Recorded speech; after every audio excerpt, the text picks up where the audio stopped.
Just a minute. Please don't introduce yourself as my mother-in-law. My daughter-in-law said that to my wife right in the middle of her birthday party inside that brightly lit mansion in the Hamptons. I was standing behind them. I heard every word. My wife was holding a gift she had spent weeks making by hand. She froze, as if she no longer knew where to place her hands. My son was there. He said nothing. In that moment, I understood something very clearly. Some families don't fall apart because of poverty. They fall apart because of shame. Before the story goes any further, take a moment to subscribe to the channel and leave a comment telling me where you're listening to this story from.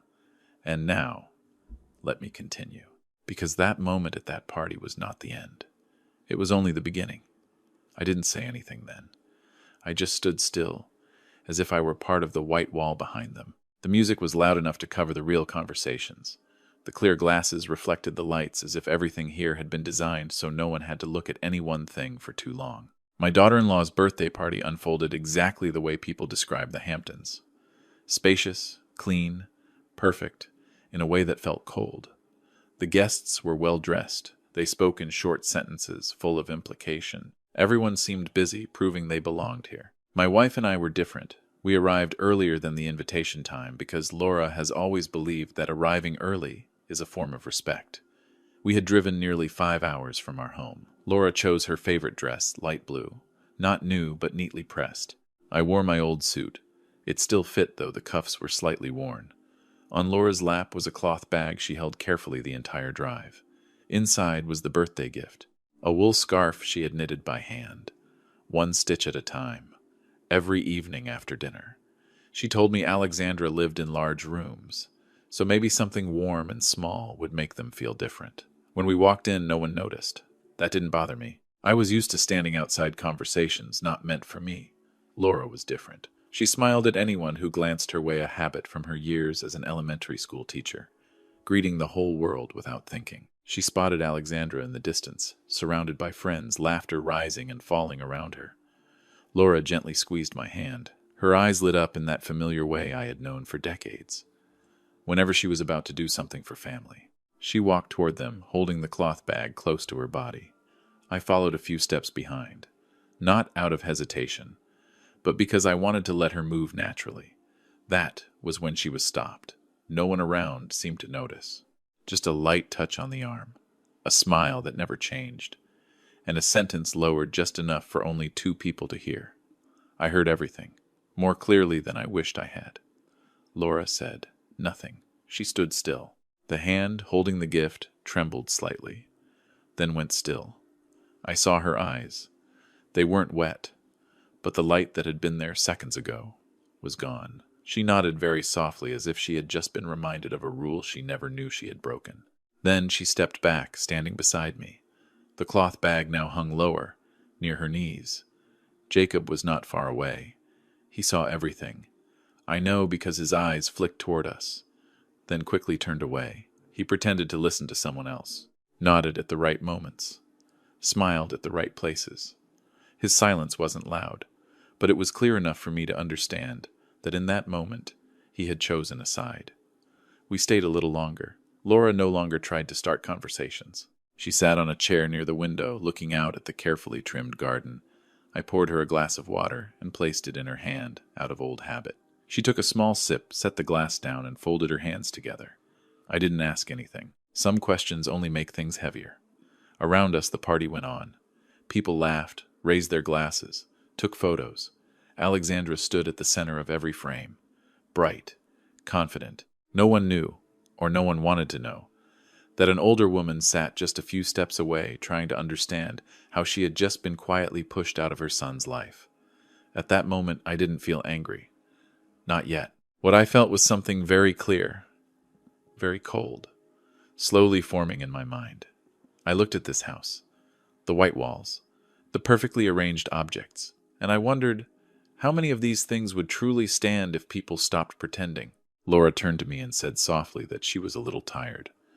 I nodded. I took her hand.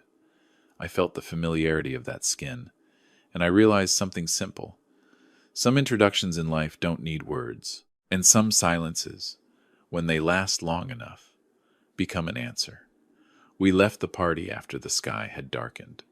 There was no loud goodbye, No explanations. I simply draped a coat over Laura's shoulders and walked her to the car, the way I had done for many years. On the drive home, she stared out the window for a long time. I knew what she was thinking. I didn't ask. Some memories don't need an invitation. They find their own way back. As the wheels settled into a steady rhythm on the highway, I thought about a time when everything was simpler. When Jacob was little, he used to sit on my workbench, playing with leftover pieces of wood in the shop. I worked from early morning until late at night. 14 hours a day was not uncommon, not because I liked being away from home, but because I wanted to make sure my son would not have to start life with the same limits I had. Laura taught during the day. In the evenings, she tutored. Some nights, she fell asleep at the table, books still open. We never called it sacrifice. We called it what needed to be done. Jacob grew up in good schools. He learned how to speak with confidence, how to stand straight when entering a room, how to hide hesitation. I was proud of him. Laura was, too. Whenever he achieved something, she told the neighbors, old colleagues, as if his success were a reward for her quiet years. I never imagined that one day those very things would become what made him uncomfortable. After marrying Alexandra, Jacob began to change. Not all at once, more like a thin layer of dust settling over time. He started avoiding small family gatherings. Calls became less frequent. When we met, he often adjusted my shirt cuff, almost unconsciously. Laura noticed before I did. She began buying new clothes, even when she didn't need them. She asked me if her coat looked too old. I said no. She hung it back anyway. Alexandra entered Jacob's life like a door opening to another world. I don't deny that. She was used to parties, large houses, relationships built on business cards and knowing looks. I thought that if Jacob was happy, we could learn to step back. But stepping back does not mean being erased. At the time, I couldn't yet name that difference. Once at another party, I heard Alexandra talking to her friends. I wasn't standing too close, but close enough. She laughed and said her parents-in-law were people who used to work for others, now retired. She said it lightly, as if it were an unimportant detail in a story about houses, trips, and the life she was building. Jacob stood beside her. He didn't correct her. He nodded, out of habit. I didn't step forward. I didn't walk away either. I just stood there and remembered. That night, Laura asked if I had heard anything. I said yes. She was silent for a long time. Then she said that maybe we were no longer keeping up with our son's world. I didn't answer. I didn't think the problem was about keeping up. I thought the problem was, when did roots become something to hide? Those memories returned more clearly after the party in the Hamptons. I looked at Laura sitting beside me in the car. Her hands rested quietly on her lap. I remembered her standing in front of a classroom, voice warm, teaching children how to respect one another. I wondered if some of those lessons had never reached our son. When we got home, Laura placed the cloth bag on the table. The wool scarf was still inside, unopened. She touched it, then pulled her hand away. She said maybe the gift wasn't appropriate. I looked at the scarf. I thought about the evenings she spent knitting it, one steady stitch at a time, never rushing. I told her the problem wasn't the gift. That night I didn't go to sleep right away. I sat at the kitchen table, the same place where we once helped Jacob with homework, where we talked about his dreams. I thought about what had happened, not to decide who was right or wrong, but to understand. I realized that betrayal doesn't always come from big actions. Sometimes it's just a well-timed nod, a silence that lasts too long, and an introduction that quietly disappears. The next morning, Laura made coffee as usual. She asked if we should talk to Jacob. I said there would be a time, but not now. Some conversations need to be prepared with clarity, not emotion. I looked around our house, much smaller than the mansion in the Hamptons, but everything here had its place. I felt something slowly changing inside me, not loudly, not impulsively, just a decision taking shape. Gradually, the same way I have done everything my whole life. That decision didn't come from a moment of impulse. It came the way dry wood cracks after days in the sun, quietly, inevitably. I watched Laura as she set her coffee cup down, her hands calm as every other morning. She didn't ask anything more. She had known me long enough to recognize when my silence was just silence, and when it had begun to take the shape of something that needed to be done. That afternoon, Laura took the wool scarf out of the bag. She placed it on the table and smoothed out every fold. Maybe she said we should leave it there. Her voice was gentle. No blame, I nodded. I asked her to give me the envelope that went with it, the one I had prepared earlier. Not for the party, but for a day I knew would come. I didn't explain. She didn't ask. Evening came quickly. I called my lawyer when the kitchen had gone quiet. He answered after the second ring. A familiar voice. Calm. I spoke briefly. No stories. I asked him to prepare the files, to review old documents, agreements I had signed years ago, when Jacob was still in college, when my small investments had just begun to stand on their own. I didn't mention the party. I only said it's time to close a door. I remember those years clearly. Selling my first piece of land, signing my name with a trembling hand, not from fear, but from unfamiliarity with closed rooms and measured words. I had worked with wood my entire life. Wood does not lie. But I also understood that to protect a family, sometimes you need papers more rigid than any plank. I held the title to the Hamptons property from the beginning. I set up a trust so Jacob would have a foundation, not to show off, but so he would never have to bow his head to anyone. I never imagined that foundation would be turned into a step to walk away. That night, Laura went to bed early. I stayed up organizing things the way I always did. No long list, just a few tasks. In order, I placed the wool scarf into the envelope, along with a short note. Not a reproach, just a belated birthday wish. I wanted this gift to be the last one we gave, without explanation. The next morning I told Laura we were going back to the Hamptons. She looked at me, surprised, then nodded. On the drive, I went slower than the day before. Not out of hesitation, but because I wanted everything to move at the right pace. When we arrived, the party had long since ended. The house stood open, silent. I didn't go inside. I asked the security guard to deliver the envelope. I said we weren't available to meet. I left a message for Jacob. Tomorrow, you'll have the freedom you want. On the way home, Laura asked if we were going too far. I said no. Freedom isn't something others grant you. It's something that appears once the ties are faced honestly. She didn't say anything else. She leaned her head back and closed her eyes. I knew she was sad. I also knew she understood. That evening my phone vibrated. Jacob was calling. I didn't answer. I let it ring out, then turned the phone off. Not to avoid him, but to give future words a place to stand. I opened the files that had arrived by email, printed them, stacked them neatly. The numbers, the clauses, everything was clear. I read slowly, line by line, the way I read blueprints before cutting wood. The next morning, Laura made tea. I placed the folder into my bag, along with the wool scarf, still holding a small fold. I told her someone would be coming today. She asked if I needed her there. I said yes, not to speak, but to witness. She nodded.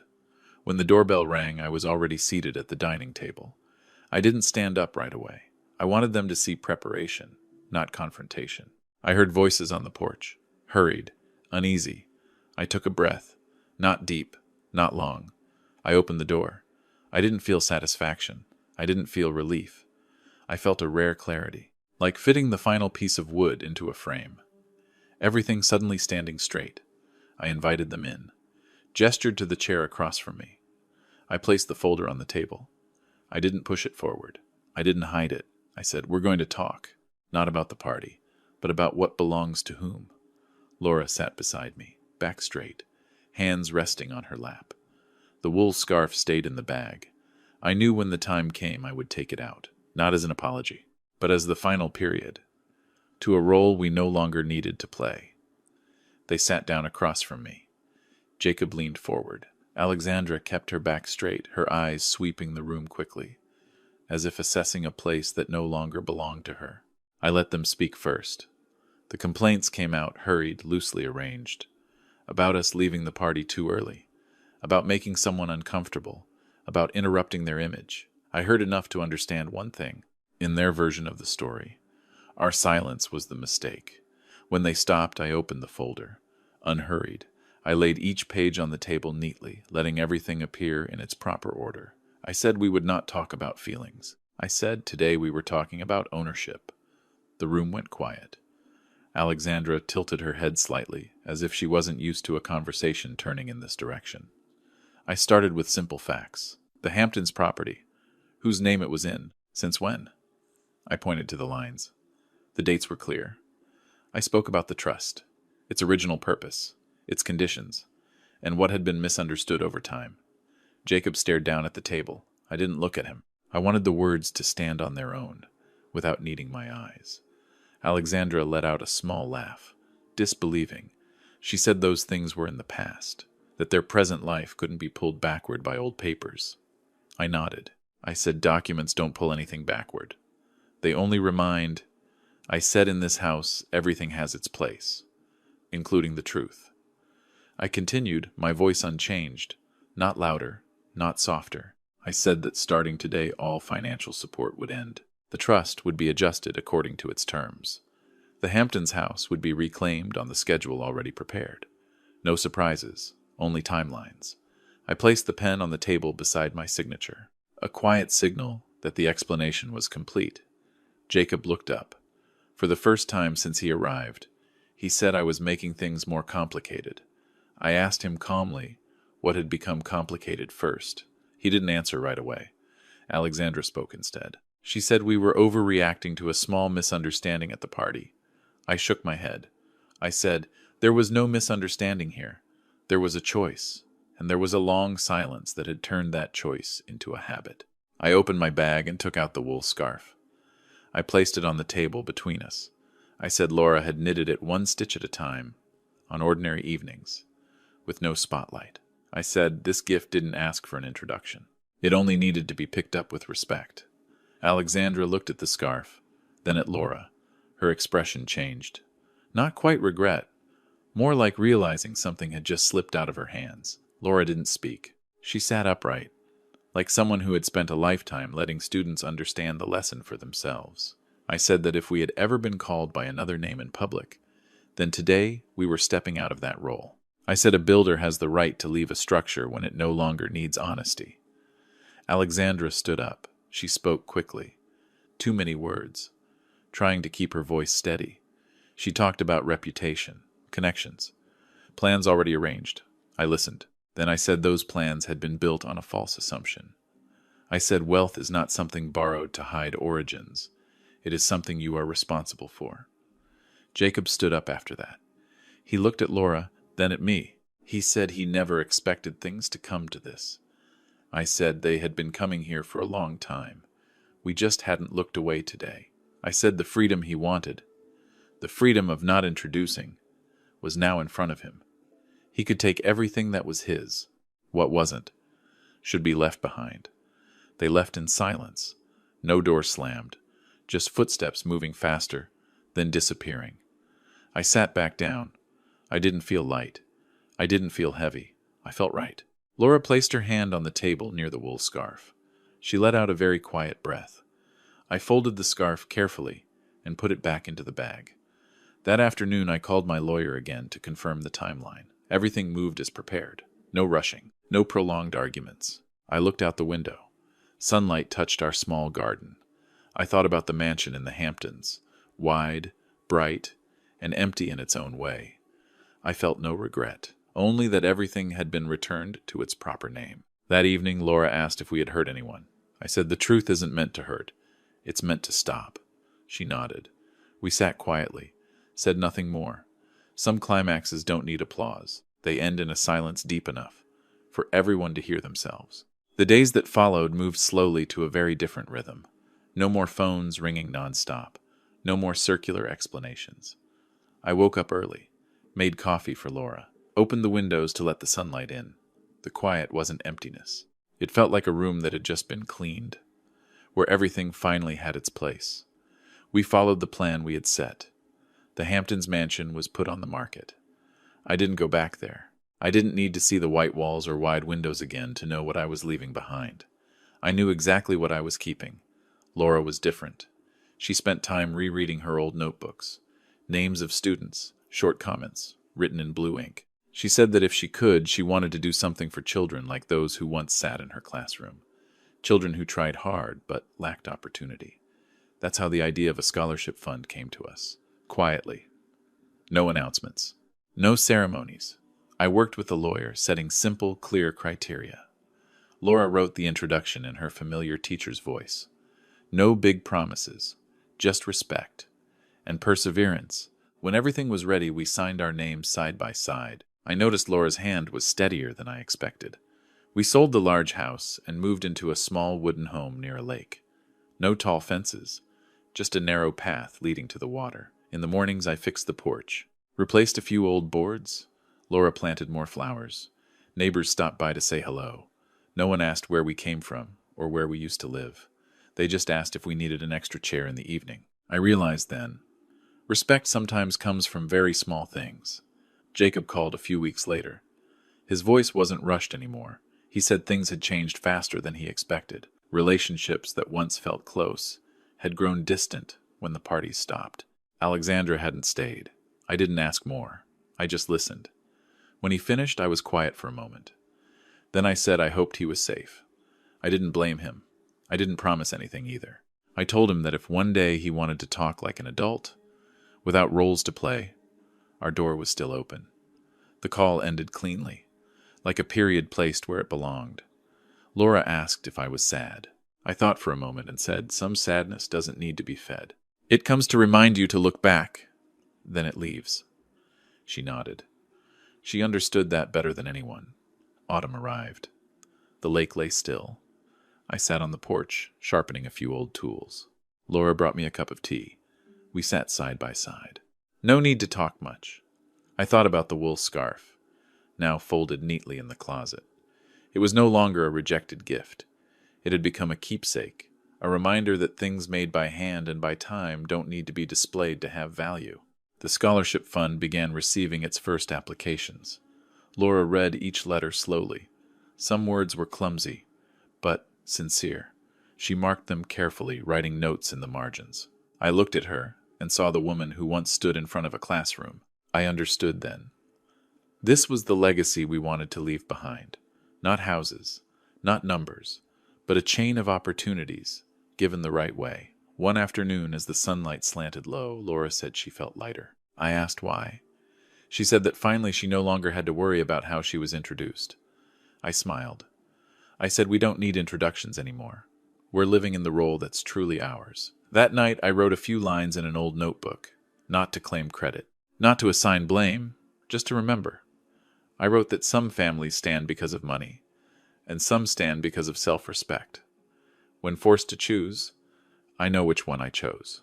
If there is one thing I want to leave for Jacob, and for anyone else, it is this. Parents are the roots. Children are the leaves. Leaves may reach toward the sky to catch the sun, but roots must rest in the soil to nourish the whole tree. When roots are hidden out of shame, the tree may look beautiful for a while, but only when roots are respected does the tree truly live long. I closed the notebook. Laura turned off the light. Outside, the lake reflected a quiet sky. I didn't think about what was lost. I thought about what was kept and felt that it was enough.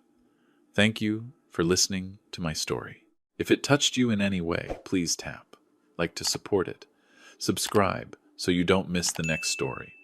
And share it if you think someone else might need to hear this. Every like, every subscription gives us the strength to keep telling slow, honest, meaningful stories about family self-respect and choosing what is right. I'll see you in the next story.